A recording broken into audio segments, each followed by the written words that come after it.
Steve's favorite word must have been like, this really can't be done. We got to figure out how to do it. I just wanted to create fun stuff. Our stars are fading, and now technology wipes it out. Now we're the dinosaurs.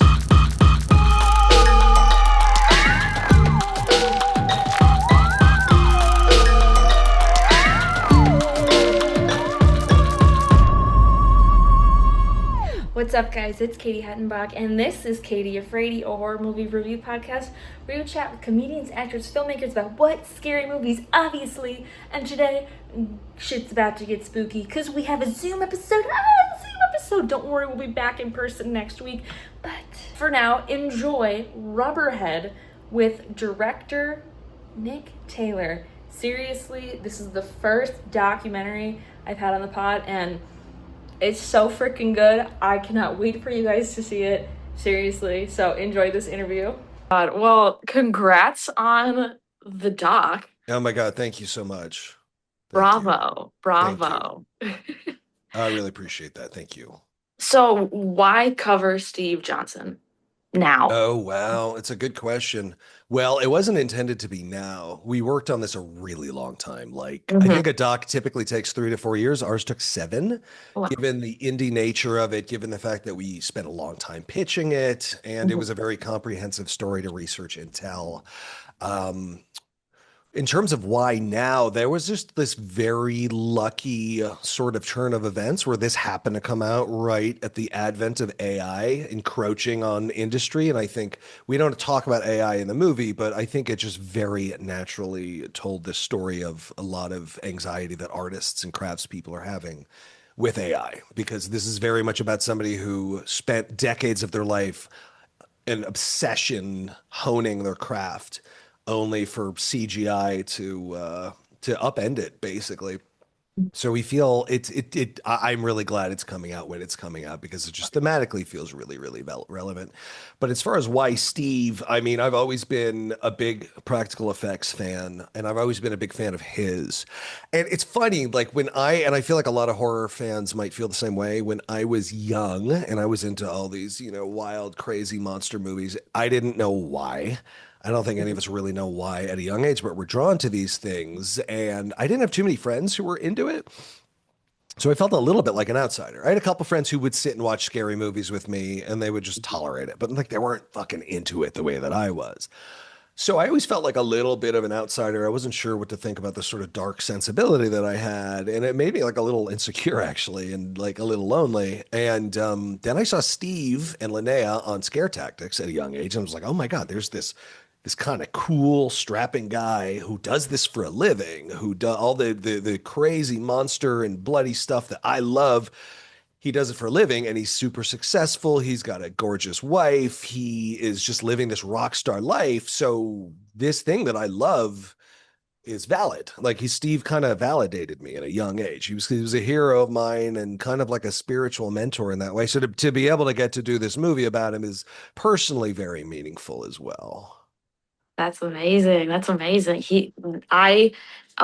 of my friends, actually, her dad is Tony Gardner, and worked, I think Steve and Tony worked together. So in watching this, I was like, oh my God, Tony worked on that.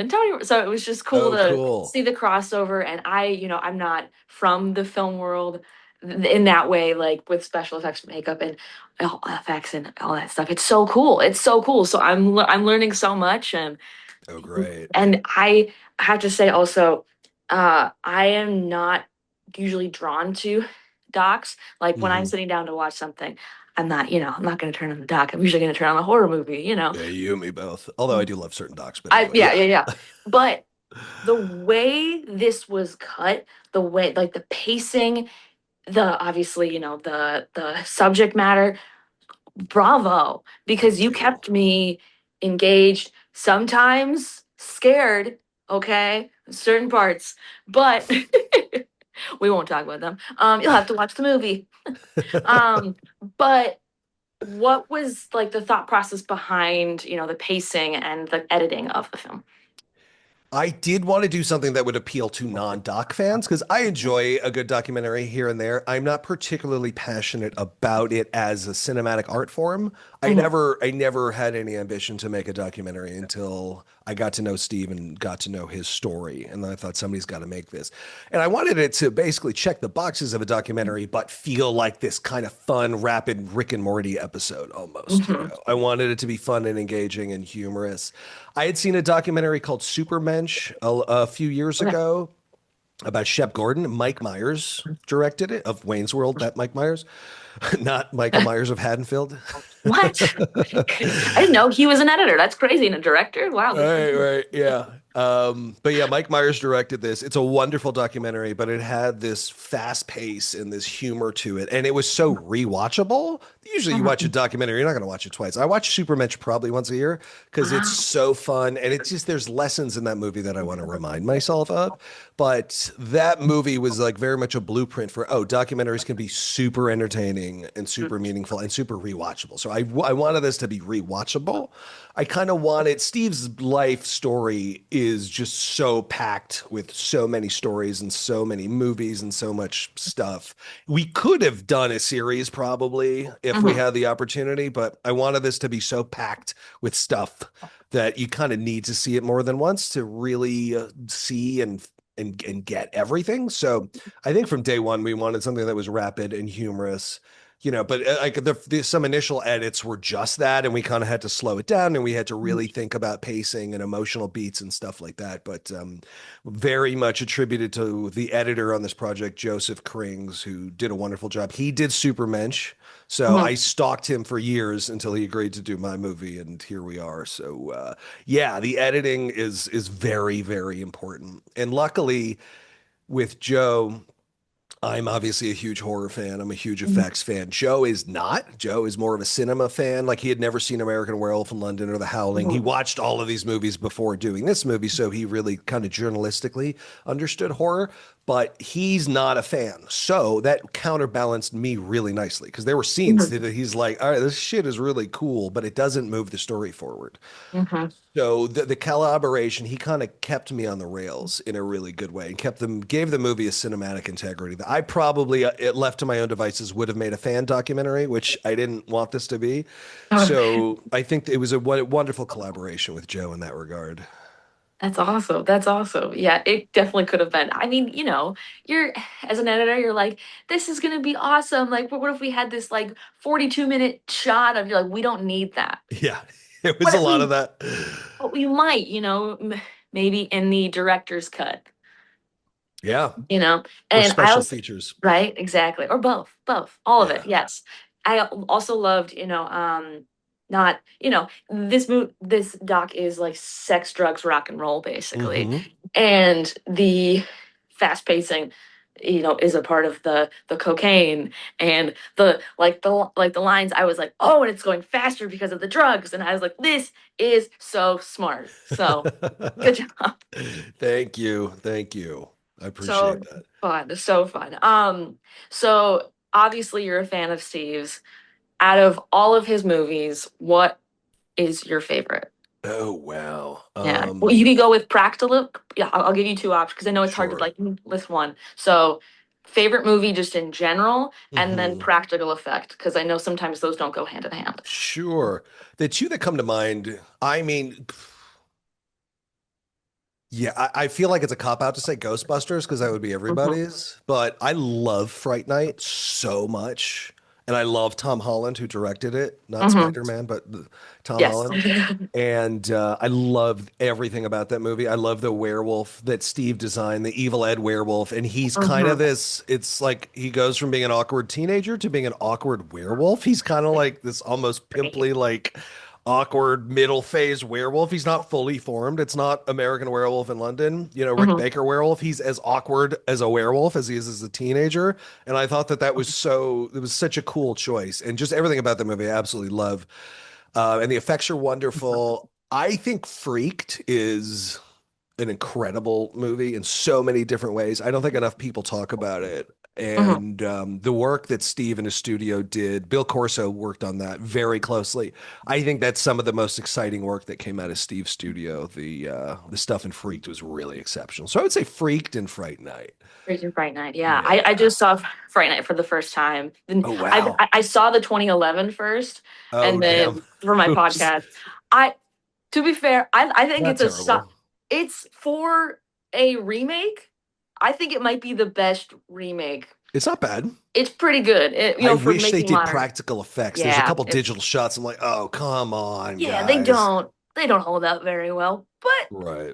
overall still toned. But I didn't realize how like practical, like how awesome the Tom Holland version was. And I was like, wow, this Oh, is yeah. I've been missing out for so long. It's So great. it's like every time you say, oh, I love horror, and they're like, oh, have you seen this movie? You're like, you know how many movies there are?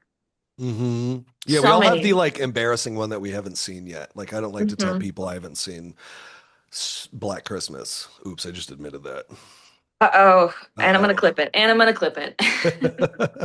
Clipped it, done. You're embarrassed. Oops. I am. Uh, amazing. So, as a director and a filmmaker, every set you learn something new. What did you learn while making this doc?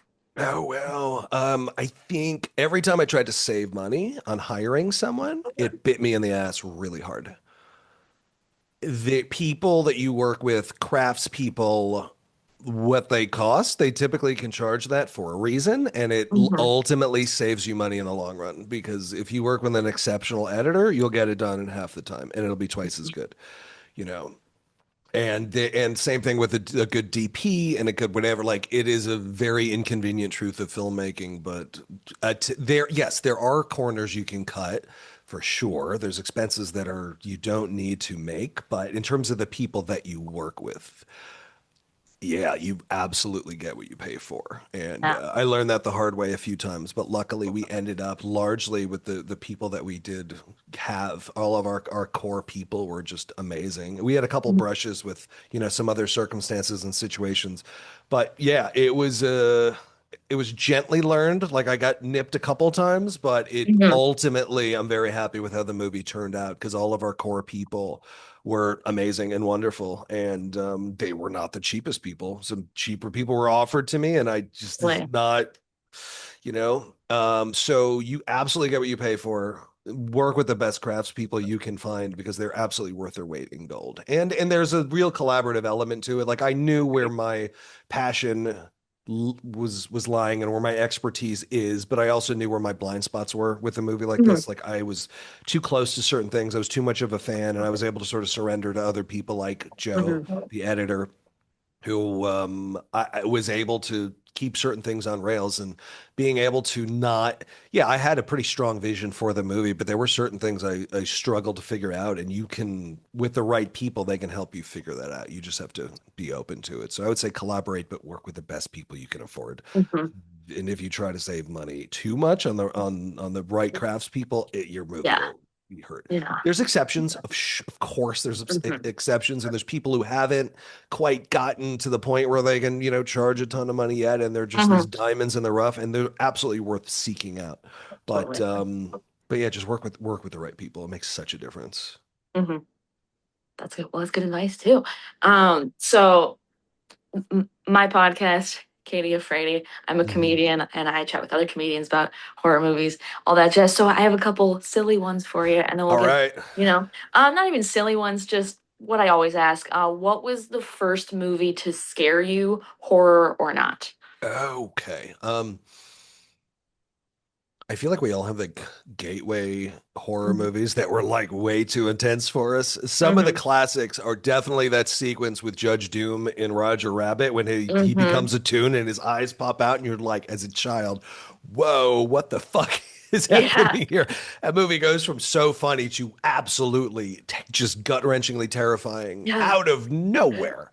So that was pretty frightening. There were, what else was scary? Monsters, not Monster Squad, Little Monsters, I loved. It's like one of my favorite movies to this day. I wish they would do a sequel. That would be a wonderful sequel. Maurice finds, a young girl who's struggling with something, identity possibly, and he helps her love herself. Like, I could write it. Let's get Howie Mandel back. Anyway, absolutely love that movie. I would love to see more, but he said he'll never do it again because the makeup is a pain in the ass. But in any case, I'll answer your actual question.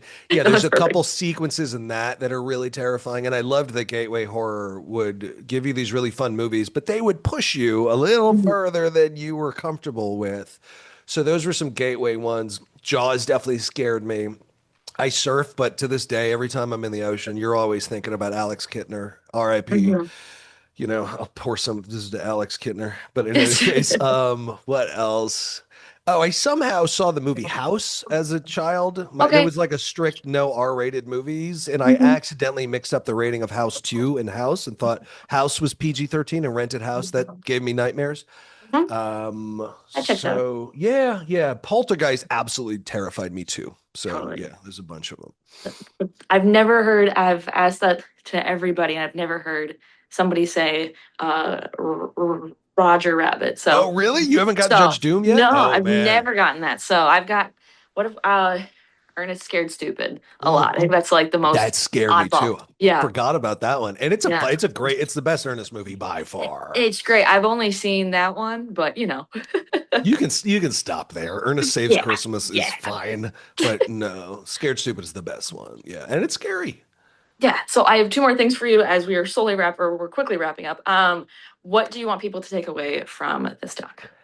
I think people need to know that these art forms matter, that devoting yourself to your art form is a critical part of culture and a critical part of life, especially during this time of AI encroachment and fear.